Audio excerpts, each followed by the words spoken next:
I used to get my coconut oil at Target because I have to have it in a glass jar. I'm a cancer survivor and I'm trying to avoid microplastics, and fats and microplastics go hand in hand. So I found this Dr. Bronner's coconut oil on Amazon, and I think I even like it better than the Target brand. Like I said, I've been purchasing it for a few months, and I've used almost the whole thing.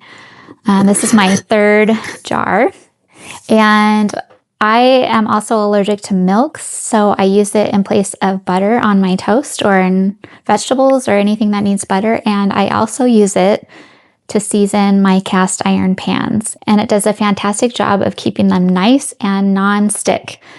So I really like it. The taste is amazing, and the consistency is really thick, which I like. It's organic. It's regenerative, which is really important, and it lasts a really long time. This is a 30-ounce jar, so I probably use one of these every 3 weeks. So that's why I purchased so many. Coconut oil is fantastic for high heat cooking and also for a dairy substitute, like I said before.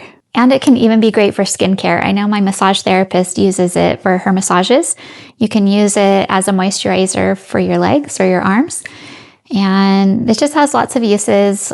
Some people even use it to remove their makeup or to condition their hair. I haven't tried that yet. I know you'll love this coconut oil that's in a glass jar. That's one of the best superfoods there is.